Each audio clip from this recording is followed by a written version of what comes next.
Assalamualaikum warahmatullahi wabarakatuh. Alhamdulillahirabbil alamin wa bihi nasta'in 'ala umuri dunya waddin. Wassalatu wassalamu ala asrofil anbiya wal mursalin sayyidina Muhammad sallallahu alaihi wasallam wa ala alihi washabihi ajmain, amma ba'd.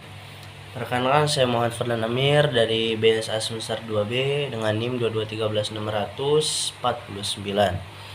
Di sini saya ingin mengerjakan tugas video dari mata kuliah Nahwu dengan dosen pengampu Bapak Muhammad Aang Saiful Millah. Bismillah. Dengan judul Pengertian Ilmu Nahwu, Sejarah Ilmu Nahwu, Hubungannya dengan Al-Quran, Hadis, dan beberapa mazhab ilmu Nahwu. Ilmu Nahwu yang kita ketahui adalah merupakan ilmu dasar hukum ketika seseorang ingin berbicara bahasa Arab. Ya. Ilmu Nahwu merupakan kumpulan kaidah-kaidah dari bagaimana cara kita bertutur bahasa Arab dengan baik dan benar sesuai dengan makna yang kita tuju. Bahasa Arab sendiri merupakan salah satu bahasa yang diakui sebagai bahasa komunikasi dunia. Dan juga kita sebagai umat Islam, alangkah baiknya kita mempelajari bahasa Arab, karena Al-Quran dan hadis yang kita jadikan pedoman dalam kehidupan sehari-hari menggunakan bahasa Arab. Bahasa Arab tidak lepas dari ilmu Nahwu, ya, bagaikan langit dan bumi yang tidak bisa dipisahkan satu sama lain.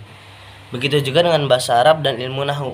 Apabila seorang ingin berbicara bahasa Arab dengan baik dan benar, maka dia harus mengetahui kaidah-kaidah dasar bahasa Arab yang kita kenal sekarang dengan sebutan ilmu Nahwu. Ilmu Nahwu itu lahir ketika seorang anak dari Abu Aswad Ad-Du'ali bertanya kepada bapaknya, "Ma ahsanus sama?" Lantas Abu Aswad Ad-Du'ali menjawab, "An-nujum." Sang anak menjawab, "Bukan itu maksud aku ini takjub kepada keindahan langit." Maka Abu Aswad Ad-Du'ali menjadi risau dan gelisah. Kok bisa? Jawaban saya salah. Lantas beliau mengadukan hal ini kepada Sayyidina Ali bin Abi Thalib yang ketika itu menjabat sebagai khalifah. Maka jawaban yang benar adalah bukan ma'ahsanus sama, ma'ahsanas sama. Kalau ma'ahsanus sama itu merupakan kalimat tanya, apakah yang indah di langit? Ya, itu artinya jawabannya bintang, bulan, dan lain sebagainya. Kalau ma'ahsanas sama merupakan kalimat ta'ajub, merupakan salah satu bentuk takjub atas terhadap sesuatu. Ma'ahsanas sama, sungguh indahnya langit ini, maksudnya itu. Dan di riwayat lain bahwasanya Sayyidina Ali bin Abi Thalib ketika itu mendengar seorang muslim sedang membaca Al-Quran surat At-Taubah yang dia membaca yang berbunyi wa annallaha bari'um minal musyrikin wa rasulah. Dan ini Ali bin Abi Thalib kaget. Loh, kok bacanya wa rasulah sedangkan yang benar adalah wa rasuluh. Dan ketika itu Abu Aswad Ad-Du'ali datang menemui Ali bin Abi Thalib, Sayyidina Ali bin Abi Thalib, dan beliau menanyakan hal tersebut dan memerintahkan kepada Abu Aswad Ad-Du'ali untuk membuat suatu ilmu tentang kaidah bahasa Arab dengan benar, bertutur kata dengan benar, yang kita kenal sekarang dengan sebutan ilmu Nahwu. Hubungannya ilmu Nahwu dengan Al-Quran itu sangatlah kental, sangatlah jelas. Ya, kenapa? Karena Al-Quran menggunakan bahasa Arab. Al-Quran diturunkan dengan bahasa Arab, menggunakan bahasa Arab, yang ketika diturunkan pasti di tanah Arab. Ya, karena Islam sudah menyebar di berbagai penjuru dunia dan masuklah lahan-lahan atau kesalahan dalam berbicara bahasa Arab. Maka dibuatlah ilmu Nahwu agar tidak menjadi kesalahpahaman dalam mengartikan ayat-ayat Al-Quran karena telah tercampur dengan bahasa-bahasa lain selain bahasa Arab yang asli. Bagaimana hubungannya ilmu Nahwu dengan hadis? Ya, itu juga sangat kental. Karena kenapa? Rasul lahir di tanah Arab, Rasul besar di Arab, dan Rasul ada di Arab, Rasul berbicara bahasa Arab. Maka itu juga hadis tidak bisa lepas dari yang namanya ilmu Nahwu. Sesungguhnya Nabi Muhammad adalah penutur kata yang baik, ya. Maka tidak terlepas omongan Nabi Muhammad itu dari yang namanya Nahwu. Bagaimana kalau penisbatan atau menjadikan hadis ini sebagai kias ilmu nahwu? Ada beberapa ulama yang memperbolehkan, ada beberapa ulama yang tidak memperbolehkan. Yang memperbolehkan diantaranya ada Ibnu Malik, salah satu ulama dengan mazhab Andalus, mazhab nahwu Andalus. Beliau mengatakan tidak apa-apa mengkiaskan atau menistishhadkan hadis dengan ilmu nahwu. Karena kenapa? Karena Nabi Muhammad berbicara bahasa Arab.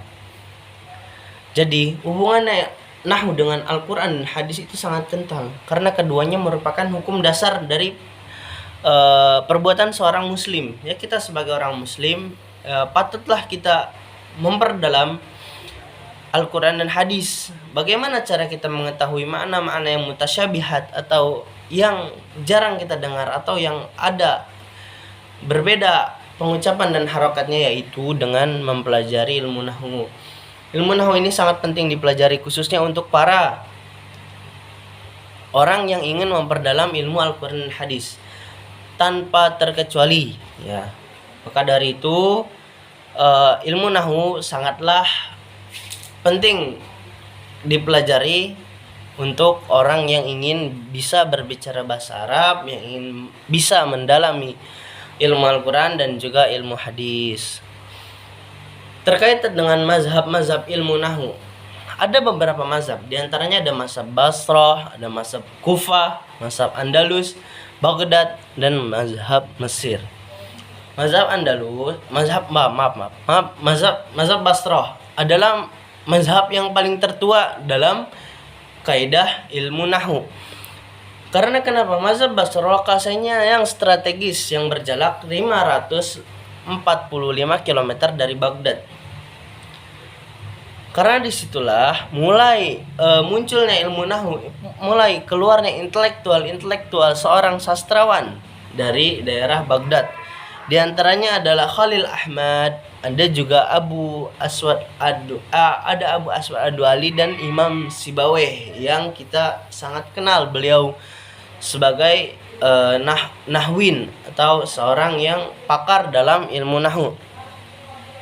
Ada juga mazhab Kufah. Mazhab Kufah ini adalah bisa dibilang saingannya dari mazhab Basrah. Bukan berarti mazhab Basrah atau Kufah lebih benar, dua-duanya benar, cuman memiliki perbedaan. Ya, mazhab Kufah yang didukung dari lokasi strategis dan geologisnya yang berjarak 107 km dari selatan Baghdad.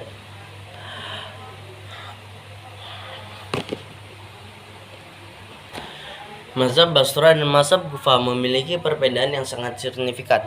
Mazhab Basrah melakukan penelitian kepada orang Arab suku-suku pedalaman untuk mengambil kaidah-kaidah bahasa Arab. Sedangkan mazhab Kufah, mereka mengkoordinir bahasa Arab ditutur oleh seorang Arab, baik asli maupun yang tinggal di perkotaan.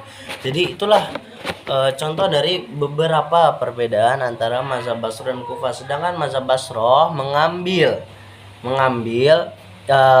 atau mengkaji kaidah dari orang suku Arab asli pedalaman agar tidak tercampur dengan bahasa Arab yang baru atau yang lainnya.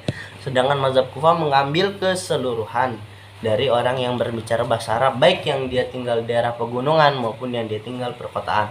Mazhab Kufah menjadikan dialek Arab yang bertahan di daerah pedalaman menjadi rujukan atau dalil konsep bahasa Arab. Mazhab Kufah juga menjadikan semua puisi-puisi yang disyair yang dilantunkan oleh para penyair zaman dahulu sebagai rujukan dalam membuat kaidah nahwu, baik itu dari riwayat yang dhaif atau dari riwayat yang kuat. Yang ketiga ada mazhab Baghdad.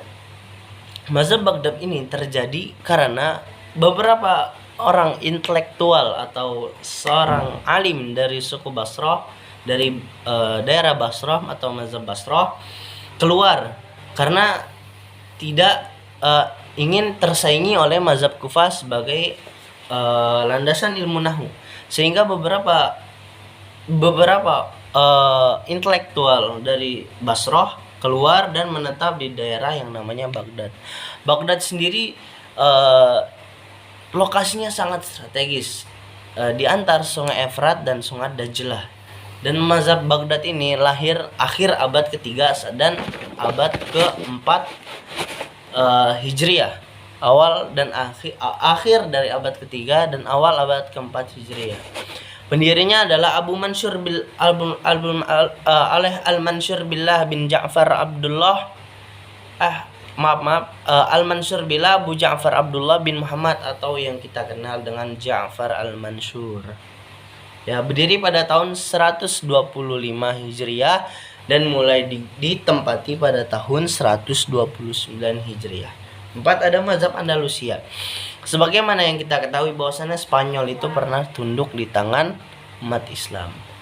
Maka dari itu para orang-orang yang di Andalusia belajar dari para ilmuwan Timur Tengah, ya.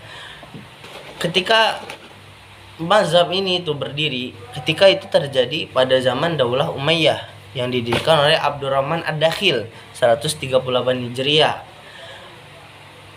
Jangan rujukan yang diajarkan oleh salah satu ulama terkenal, yaitu adalah Abu Ali Al-Qali, dengan rujukan kitab Imam Sibawayh. Bersama Jaudi bin Utsman Al-Maruri, murid dari Al-Khali dan Al-Farra, Al-Qisai dan Al-Farra, Al-Qisai dan Al-Farra. Dan terakhir ada mazhab Mesir. Mazhab Mesir ini dimulai, atau salah satu orang yang pertama mencetuskan definisi nahwu terhadap mazhab Mesir adalah Al-Walad bin Muhammad At-Tamimi, ya. Beliau pergi ke Basrah, belajar dengan Al-Walad pergi ke Irak, Al-Walad pergi ke Irak dan berguru kepada Khalil Ahmad. Mazhab Mesir sendiri yakni tidak mempermasalahkan atau menggabungkan mazhab Basra dan Kufah. Abdus Salam Al-Mukrim, ya, menyebutkan bahwasannya mazhab Mesir dan Syam, kaidah nahwu Mesir dan Syam itu sama. Bahwasannya Basra dan Kufah itu dapat disatukan karena mazhab Mesir ini menyatukan mazhab Basra dan Kufah, sebagaimana yang dijelaskan oleh dua ulama terkenal dari mazhab Mesir, diantaranya Ibnu Malik dan Ibnu Hisham. Demikian makalah penjelasan dari makalah saya yang saya buat. Kurang lebihnya mohon maaf. Apabila ada salah tutur kata atau ada informasi yang salah, boleh dibenarkan karena saya juga masih tahap pembelajaran. Terima kasih. Wa akhirul kalam wal afu minkum. Assalamualaikum warahmatullahi wabarakatuh.